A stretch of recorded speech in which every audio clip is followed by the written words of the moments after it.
ఇక్కడ committee members ఉన్నారు. Sir మీరేమనుకుంటున్నారు? ఇంతకు ముందైతే ఎలాంటి గొడవలు లేవు అని అంటున్నారు. సడెన్‌గా ఇలా ఈ దాడి జరగడం వెనక ఏముందనుకుంటున్నారు?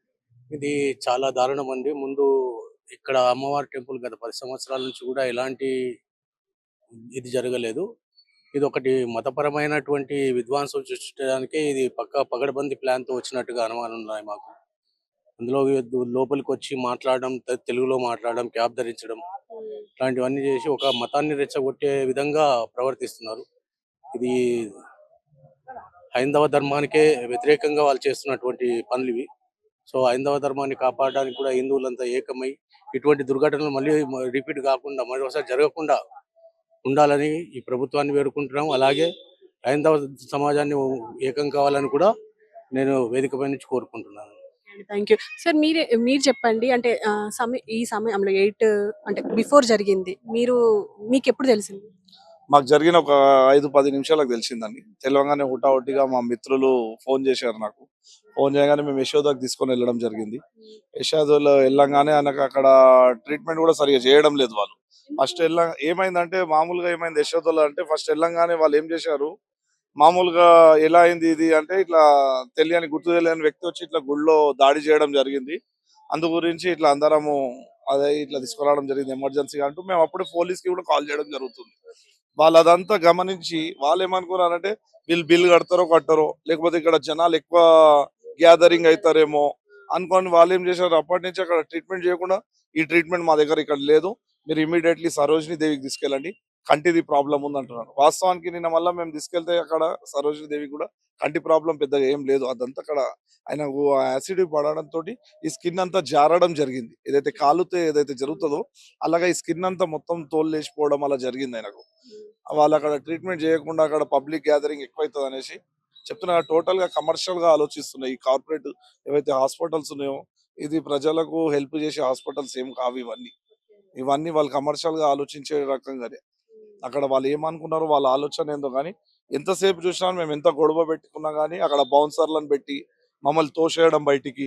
అంటే యాజమాన్యంతోనే మాట్లాడే ప్రయత్నం ఏం చేయలేదా? శ్రీధర్ రెడ్డి గారు అనేసి అక్కడ ఇన్ఛార్జ్ ఉన్నారు, యశోద మలక్పేట్ ఇన్ఛార్జ్ శ్రీధర్ రెడ్డి గారు. వాళ్ళందరూ కూడా వాళ్ళు ఒక మీటింగ్ చేసుకున్నారు ఒక 5 minutes లో. అక్కడ డాక్టర్స్ వాళ్ళంతా చేసుకొని వాళ్ళు ఇక్కడ షిఫ్ట్ చేయడమే బెటర్. ఇక్కడ వీళ్ళంతా ఇక్కడ ఉంటే న్యూసెన్స్ అవుతుంది, ఇక్కడ డిస్టర్బ్ అవుతుంది వేరే పేషెంట్స్. కానీ ఏం ఆలోచించిన లేకపోతే బిల్ కట్టారు అనుకున్నారో ఏదో, మేము బిల్ కట్టడానికి కూడా రెడీగా ఉన్నాం అక్కడ. అంటే ఏమన్నా అంటే ఇప్పుడు టెంపుల్‌లో గొడవైంది కాబట్టి అంటే టెంపుల్‌లో దాడి జరిగింది కాబట్టి ఏమన్నా కమ్యూనిటీ ఇష్యూ ఉందా? ఇష్యూ అవుతుంది, పబ్లిక్ గ్యాదరింగ్ అవుతుంది, పోలీసు అక్కడ ఇన్వెస్టిగేషన్ జరగడము అవన్నీ ఉంటాయి అనుకున్నారో ఏదో డిస్టర్బెన్స్ ఉంటుంది అనుకొని వాళ్ళు అది చేయడము షిఫ్ట్ చేయడానికి ట్రై చేశారు. మేము ఎంతగా ప్రయత్నం చేసినా కానీ అక్కడ వాళ్ళు ట్రీట్మెంట్ చేయకుండా. సార్ మీరేం చెప్తారు? ఇప్పుడు కమ్యూనిటీ ఇష్యూ అయితే కాదు అని అనుకుంటున్నాం ప్రస్తుతానికి. సో ఏ విధంగా ఆలోచించొచ్చంటారు? మనం అనుకుంటున్నాం మనకు వచ్చిన ఇన్ఫర్మేషన్ అనుకుంటాం. కాకపోతే మీరు ఇప్పుడు గతంలో కూడా మన రాష్ట్రంలో కాదు ఎన్నో రాష్ట్రాలలో చూడండి, ఈ లవ్ జిహాద్ కానివ్వండి ఇవన్నీ ఎలా జరుగుతున్నాయి. బొట్టు పెట్టుకోవడము, మెడలో రుద్రాక్ష వేసుకోవడము, చెయ్యికి కంకణం వేసుకోవడము, ఇవన్నీ చేసుకుని ఇవన్నీ చేస్తున్నారు. మనం వాడిని నిజంగా ఆధార్ కార్డు ఏదో చూసుకుంటే అప్పుడు వాని పేరు ఏదో సలీమో లేకపోతే షేకో ఏదో తెలుస్తుంది. మనం తెలుసా తెలియదో మనము పోలీసులు నిర్ధారణ చేసే వరకు ఏది చెప్పలేమండి. కాకపోతే నిన్న ఇప్పుడు ఇంకో విషయం చెప్పడం మర్చిపోయాను నేను. నిన్న మమ్మల్ని బౌన్సర్లను పెట్టి యశోద హాస్పిటల్లో బయటికి నూకేయడంతో పాటు అక్కడ ఒక గ్యాస్ లాంటిది రిలీజ్ చేశారు వాళ్ళు. నేను ఇయ్యాలటి వరకు అది ఎక్కడ ఇనలేదు, చూడలేదు కూడా. నేను ఇన్నిసార్లు హాస్పిటల్స్కి వెళ్తూ ఉంటా కదా, మా గ్యాదరింగ్ అవుతున్న కొద్దికి మేము ఒక 5-6 మంది 10 మంది గ్యాదర్ అయ్యే వరకల్లా వాళ్ళు ఒక గ్యాస్ రిలీజ్ చేస్తే అందరికి కండ్లు మంట, దగ్గడము, శ్వాస తీసుకోనికి ఇబ్బంది అయ్యడం జరిగింది. అంటే ఇప్పుడు ఇలాంటిది కూడా యూజ్ చేస్తున్నారు అనేది అర్థమైంది మాకు. అంటే ఎలాంటి గొడవ జరగకుండా ఇక మీ మీద అలాంటి గ్యాస్ ప్రయోగం గొడవ చేసిండ్రు. కాదు, అక్కడ గొడవ ఏం చేయట్లేదు, ట్రీట్మెంట్ గురించి లోపలికి మనుషులు జనాలు ఎక్కువ వస్తున్నారు అనుకున్నారో ఏదో అక్కడి నుంచి మమ్మల్ని బయటికి నూకేయడం తోటి మేము కూడా డిఫెండ్ చేశాం. ఎందుకు నూకేస్తారు బయటికి అని అడిగితే సరే అనేసి వాళ్ళు వేరే రకంగా గ్యాస్ రిలీజ్ చేశారు. అక్కడ ఉన్న ఎంప్లాయీస్ అంతా మాస్క్ ధరించుకొని ఒక 5 minutes గ్యాస్ రిలీజ్ చేశారు. అంటే ఇట్లాంటి కెమికల్స్ కూడా యూజ్ చేస్తున్నారు వీళ్ళు. కొత్త సాంప్రదాయం వచ్చింది హాస్పిటల్స్ లలో అనేది అర్థమవుతుందండి. మరి కార్పొరేట్ సంస్థ కాబట్టి ఇలాంటి ట్రై చేసి ఉంటదండి. అంటే ట్రై చేస్తారు కానీ మాకేమైనా ఎఫెక్ట్ అయితే ఇప్పుడు అక్కడ ఉన్న వేరే పేషెంట్స్ కానివ్వండి ఇంకా వేరే వాళ్ళు ఎంతో మంది ఉంటారు హాస్పిటల్ అంటే, వాళ్ళు దాని వల్ల మాకు ఏదైనా వేరే సమస్యలు వస్తే వేరే ప్రాబ్లం కూడా అవుతుంది కదా. కానీ దీని మీద ఖచ్చితంగా మేము కూడా పోలీసులకు ఇన్ఫార్మ్ చేయడం జరిగింది. ఏసీపీ గారు కానీ దీనికి సంబంధించిన ఎవిడెన్స్ ఏమైనా ఉందా? అంటే ఎవిడెన్స్ ఏముంటుంది, దగ్గు వస్తుంది, మేము తుమ్ముతున్నాము, కళ్ళు మంటలేస్తున్నాయి. మాకేమో అది ఒక ఎయిర్, అది గ్యాస్ అనేది మనం కనిపించదు కదా. అందరు అక్కడ ఉన్న వాళ్ళందరికీ కూడా ఆ నిమిషంలో మీరు సీసీ కెమెరాస్ లో చెక్ చేస్తే యశోదలు ప్రతి ఒక్కరు దగ్గుతున్నారు. ఓకే. మొత్తం హాస్పిటల్ అంతా దగ్గడము, కళ్ళు మంట, అందరం బయటికి ఉరికి రావడం జరిగింది. సో చూస్తున్నారు గదా! అంటే ఈ చర్య కూడా హాస్పిటల్ చేసిన ఈ చర్య కూడా కరెక్ట్ గాదు అని అంటున్నారు. ఎందుకంటే అంటే ఒక రకమైన గ్యాస్ రిలీజ్ చేయడం వల్ల వాళ్ళకు దగ్గు అండ్ కళ్ళు మంట అవన్నీ స్టార్ట్ అయ్యాయంట. సో ఇది కూడా ఒకసారి అంటే పోలీసుల దృష్టికి తీసుకెళ్లే ప్రయత్నం చేస్తామని అంటున్నారు. మరి చూడాలి అసలు ఏం జరుగుతుంది అనేది.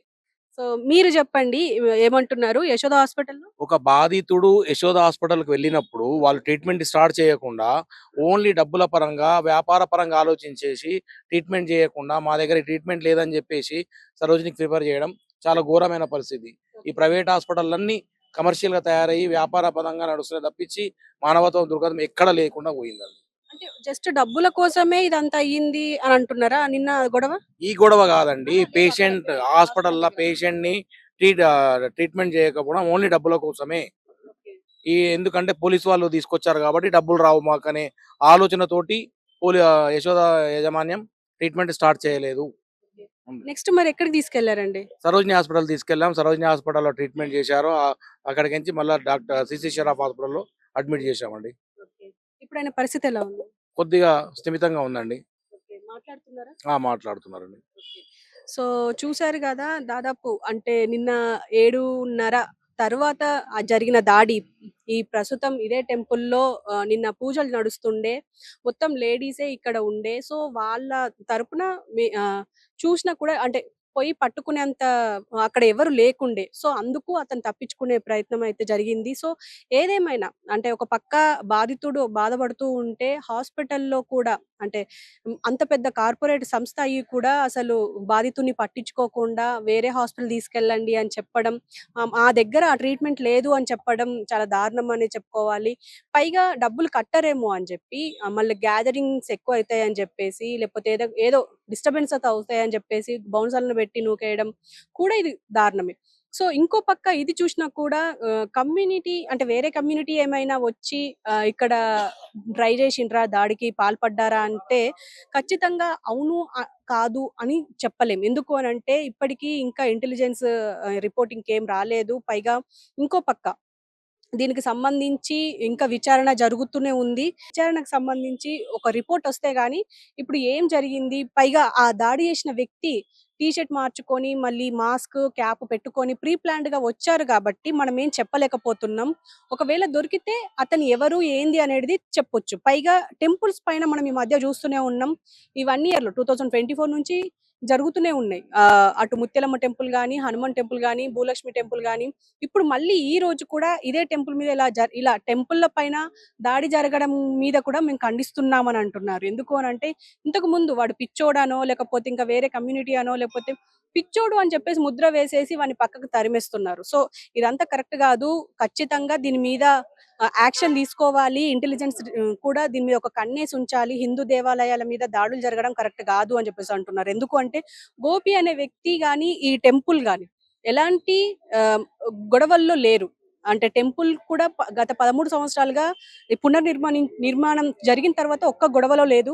అండ్ ఆ గోపి అనే వ్యక్తి ఎవరైతే ఉన్నారో అకౌంటెంట్ అతను కూడా ఎలాంటి గొడవలు పెట్టుకోలేదు. వచ్చే భక్తుల్ని కూడా చాలా సామరస్యంగా, చాలా పద్ధతిగా మాట్లాడించేవారు గాబట్టి అసలు గొడవకు తావే లేదు అని అంటున్నారు. అలాంటప్పుడు ఆయన మీద దాడి జరగడం వెనక చాలా అనుమానాలు బయటకొస్తున్నాయి. మరి పంతుల పైన జరిగితే ఇంకోలాగుండేది. కానీ అకౌంటెంట్ మీద జరగడం వల్ల ఇంకోలాగా ఆలోచించాల్సి వస్తుంది. సో ఏదేమైనప్పటికీ ఈ భూమాత టెంపుల్‌లో జరిగిన ఇష్యూ మాత్రం ఖచ్చితంగా సీరియస్ తీసుకోవాలి గవర్నమెంట్ అనేది ఆశిస్తున్నారు.